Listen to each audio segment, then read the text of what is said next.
যিনি দীর্ঘ 15 বছর 7 মাস সীমাহীন দুর্নীতি, লুটতরাজ, হত্যা, ধর্ষণ, গুম, খুন, সাদাবাজি, টেন্ডারবাজি, শেয়ার বাজার কেলেঙ্কারি, মিথ্যা মামলা, চুরি ডাকাতি, টাকা পাচারকারী ইত্যাদির মাধ্যমে দুঃশাসন প্রতিষ্ঠা করেছিলেন নব্য ফেরাউন। সেই ফেরাউনের কবল থেকে 5 আগস্ট বাংলাদেশের তৌহিদি জনতা এবং বাংলাদেশের দামাল ছেলেদের রক্তের বিনিময়ে আল্লাহ পাক আমাদেরকে প্রাথমিক বিজয় দান করেছেন। সেই মহান রবের দরবারে সেজদা অবনত চিত্তে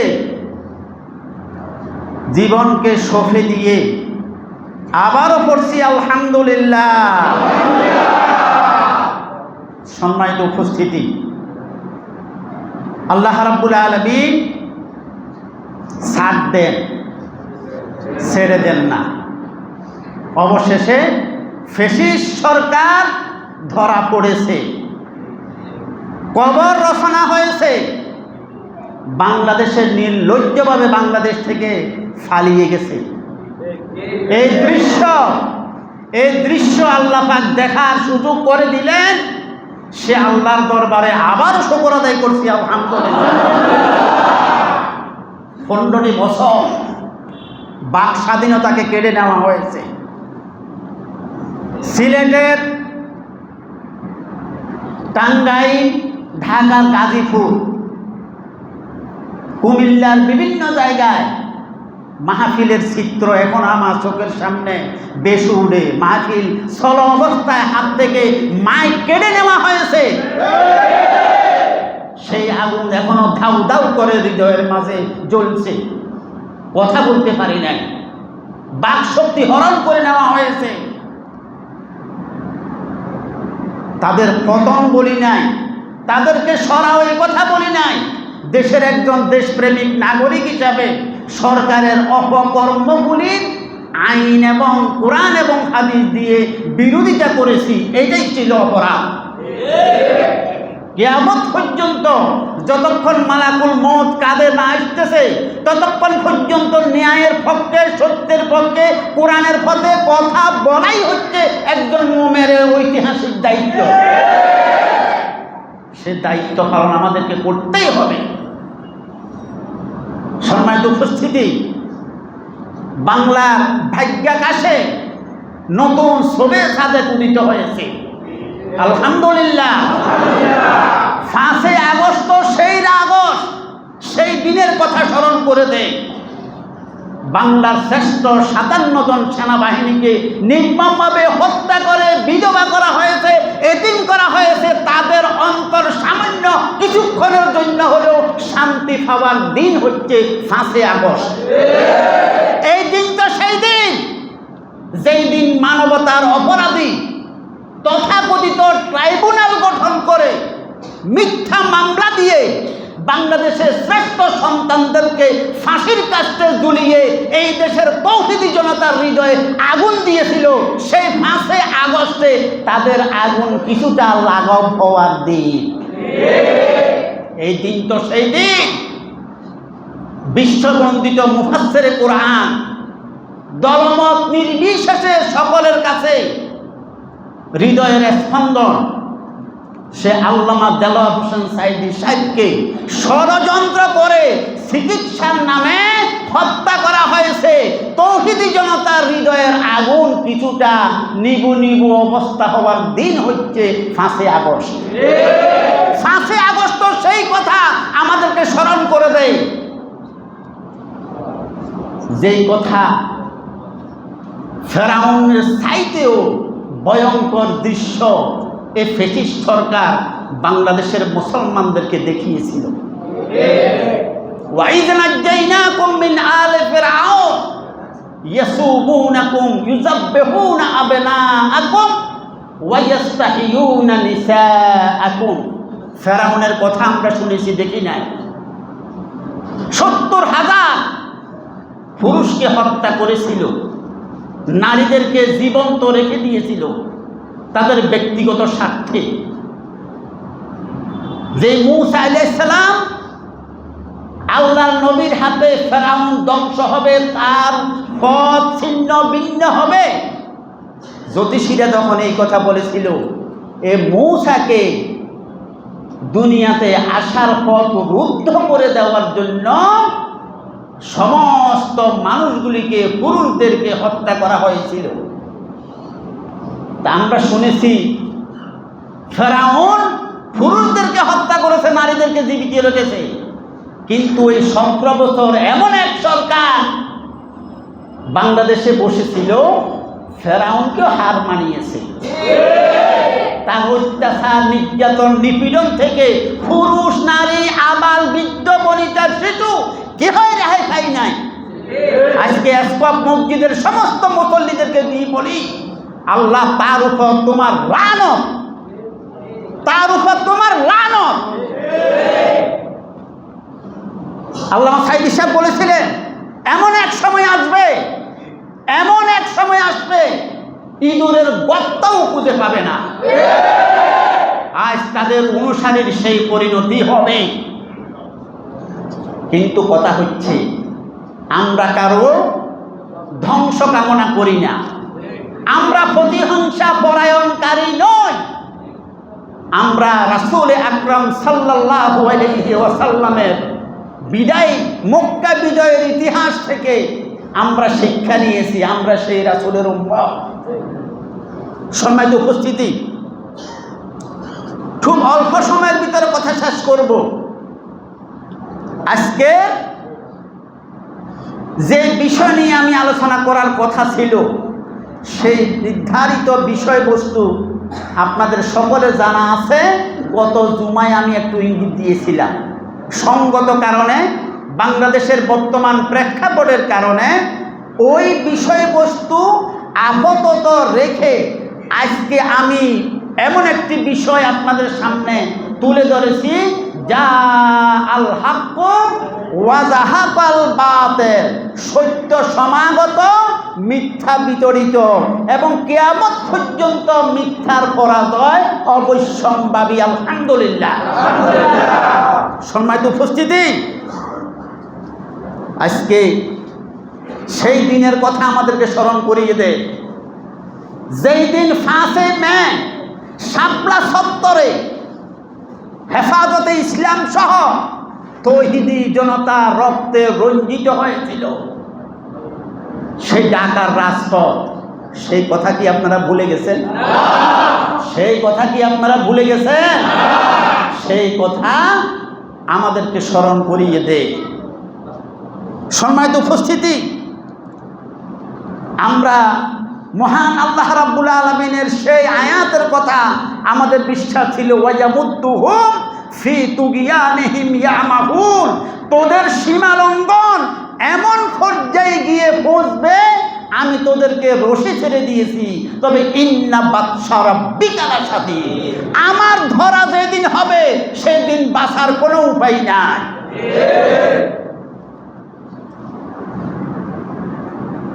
সুতরাং আমরা আবারও বলছি, আল্লাহ তুমি দয়া করেছো, আল্লাহ তুমি অবশেষে বাংলাদেশের মুসলমানদের চোখের পানি তোমার কাছে কবুল হয়েছে। একটি দুইটি দিন নয়, 15টি বছর চোখের পানি ছেড়েছি। এইভাবে হাজারো আল্লাহর বান্দা চোখের পানি ছেড়েছে। এদেশ তো মুসলমানের দেশ। শুধুমাত্র ভারতের স্বার্থকে রক্ষা করার জন্য আশ্চর্য লাগে, তিনি বলে তাহাজ্জুদ পড়েন, তার হাতে বলে তসবিহও আছে, তিনি বলে উমরাও করেন, তার গণভবনের ভিতরে অথচ গণলাশের সন্ধান পাওয়া যায়। তিনি বাংলাদেশের মুসলমানকে শায়েস্তা করার জন্য আয়নাগর নির্মাণ করেছেন। আল্লাহু আকবার! কত বড় ভয়ঙ্কর, কত বড় হিংস্র!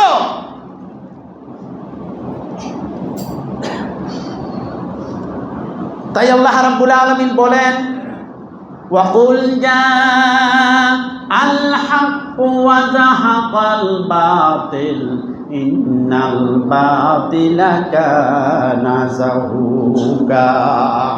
সত্য সমাগত, মিথ্যা বিতাড়িত, মিথ্যা পরাজয় অবশ্যম্ভাবী। ও মুমিনেরা, তোমরা হয়তো ক্যাশ পেমেন্টস, কিন্তু আমি আল্লাহ রাব্বুল আলামিন তোমাদের চোখের পানি, তোমাদের হৃদয়ের কথা আমি আল্লাহ শুনি। আল্লাহ কি করেন? শুনেন। সম্মানিত উপস্থিতি, এই আয়াতটি হচ্ছে 8ম হিজরিতে রাসূল আকরাম সাল্লাল্লাহু আলাইহি ওয়াসাল্লাম যখন মক্কা বিজয় করলেন সেই সময়কার ঘটনা এর ভিতরে ইঙ্গিত রয়েছে। কিন্তু এত কিছু বলার পরেও আপনারা কি মনে করেছেন যে আমাদের হৃদয়ও কি তাদের মতো হিংস্র? আমরাও কি নিষ্ঠুর? আমরাও কি প্রতিশোধ পরায়ণ? নিশ্চয় নয়। সেই শিক্ষা আল্লাহ রাসূল আমাদেরকে দেয় নাই।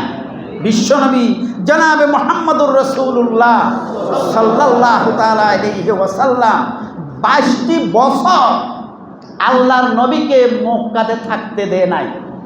হত্যার সকল নকশা তৈরি করেছিল, সমূলে ধ্বংস করে দেওয়ার জন্য আয়োজন করেছিল চূড়ান্তভাবে।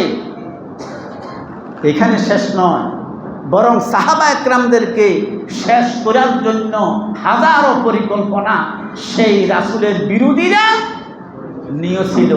আফতাবের নবুয়তের সূর্যকে স্থিমিত করে দেওয়ার জন্য, ডুবে দেওয়ার জন্য কোনো রকমের পরিকল্পনা তাদের কি ছিল না? শেষ ছিল না। শারীরিকভাবে, মানসিকভাবে, এমনকি শিয়াবে আবু তালেবে 3 বছর রাসূল আকরাম সাল্লাল্লাহু আলাইহি ওয়াসাল্লামকে বন্দী করে রেখেছিল। এইগুলি হচ্ছে রাসূলের নবুয়তের সূর্যকে অস্তমিত করে দেওয়ার ষড়যন্ত্র। কিন্তু আল্লাহ রাব্বুল আলামিন কি বলেন? ইউরিদুনা লিয়ুতফিউ নূরাল্লাহি বিআফওয়াহিহিম ওয়াল্লাহু মুতিম্মু নূরিহি ওয়ালাউ কারিহাল কাফিরুন। আল্লাহু আকবার। আল্লাহর নূর, আল্লাহর কোরআন, নবুয়তের সূর্যকে, ইসলামের পতাকাকে, কোরআনের বাণীকে, কোরআনের আলোকে আল্লাহ রাব্বুল আলামিন কিয়ামত পর্যন্ত প্রজ্বলিত করবেন। ওই যত কাফের মুশরিকদের সেটা অপছন্দ হোক না কেন। আলহামদুলিল্লাহ, আলহামদুলিল্লাহ। সম্মানিত উপস্থিতি, তাহলে আসুন সেই দিন 8ম হিজরিতে রাসূল আকরাম সাল্লাল্লাহু আলাইহি ওয়াসাল্লাম এত ইতিহাস পিছনে রেখে 10,000 বাহিনী নিয়ে যখন মক্কা অভ্যন্তরে তিনি প্রবেশ করলেন, সর্বপ্রথম তিনি খানা কাবার চতুর্দিকে 7 বার প্রদক্ষিণ করলেন। অতঃপর তিনি খানা কাবার সামনে 2 রাকাত নামাজ পড়ে খানা কাবার অভ্যন্তরে তিনি প্রবেশ করলেন আর বললেন, যা আল হাক্কু ওয়া যাহাকাল বাতিল। সত্য সমাগত, মিথ্যা বিতাড়িত, মিথ্যা পরাজিত। রাসূল সর্বপ্রথম কাজ করেছেন 360টি মূর্তি তিনি ভেঙে দিয়েছিলেন। আলহামদুলিল্লাহ। কারণ খানা কাবা আল্লাহর ওয়াহদানিয়ত প্রতিষ্ঠিত হবে, সেখানে শিরকের সামান্যটুকুও গন্ধ থাকতে পারে না। ঠিক রাসূল আকরাম সাল্লাল্লাহু আলাইহি ওয়াসাল্লামের সেই মূর্তি ভাঙ্গার প্রেরণা থেকে আমরা এটাই শিখতে পারি, বাংলাদেশ মুসলমানের দেশ, বাংলাদেশের আনাচে কানাচে কোটি কোটি টাকা খরচ করে, ব্যয় করে যে ভাস্কর্য তৈরি করা হয়েছে তা মাটির সাথে মিশিয়ে দেওয়া হবে, একটাও রক্ষা করা যাবে না। তবে হিন্দুদের মধ্যে, হিন্দুদের উপাসনালয়, হিন্দুদের ফেগোড়া, বিভিন্ন ধর্মাবলম্বীদের উপাসনালয়, নিশ্চয় না। আমার রাসূল সেই কথা আমাদেরকে শিক্ষা। প্রত্যেক হিন্দু, বৌদ্ধ, খ্রিস্টান যত ধর্মাবলম্বী এই দেশে বসবাস করতেছে তারা আমাদের ভাই। এর ভিতরে কোনো সন্দেহ আছে? তারা আমাদের কি? তারা স্ব ধর্মের কার্যাবলী নির্বিঘ্নে, নির্ভয়ে তারা কি করবে? যারা এই মুসলমান নামধারী কিছু সংখ্যক কুলাঙ্গার মুসলমানদের বিজয়কে নস্যাৎ করার জন্য, মুসলমানদের এই আনন্দকে মাটির সাথে মিশিয়ে দেওয়ার জন্য তারা পুঁত খেতে বসে এই ভিন্ন ধর্মাবলম্বীদের উপাসনা তারা হামলা করে। আমরা তাদেরকে ঘৃণা করি, আমরা তাদেরকে ঘৃণা করি। কারণ সম্মানিত ভাইয়েরা, আমরা অনেক কিছু হারিয়েছি। আমাদের দেশ গরিব, আমাদের দেশ গরিব, আমাদের দেশের সম্পদ সীমিত। কিন্তু দুঃখ লাগে, সেই দিন আপনারা আমার সাথে একমত হবেন কিনা জানি না, সেই দিন এই দৃশ্য যখন দেখেছি খুব কষ্ট পেয়েছি। 5 আগস্ট দিবাগত রাত্রে গণভবনে, বঙ্গভবনের কি লুটপাট, কি লুটপাট! সারা পৃথিবী এই দৃশ্য দেখেছে, ঘৃণা দিচ্ছে। আমাদের জন্য এটা অপমানজনক। গণভবন আমাদের সম্পদ, বঙ্গভবন আমাদের সম্পদ, পুলিশ ফাঁড়ি আমাদের সম্পদ, থানাগুলি আমাদের সম্পদ। ব্যক্তিগতভাবে যদি কারোর সাথে তোমার আক্রোশ থাকে, তুমি তাকে মাফ করে দিলে, এটাই হচ্ছে তোমার উদারতা। যদি প্রতিশোধ নাও, সেটা ভিন্ন বিষয়। কিন্তু রাষ্ট্রীয় সম্পদ, জাতীয় সম্পদ, দেশের সম্পদ, জনগণের সম্পদ, 18 কোটি মানুষের সম্পদ তুমি নষ্ট করা তোমার অধিকার।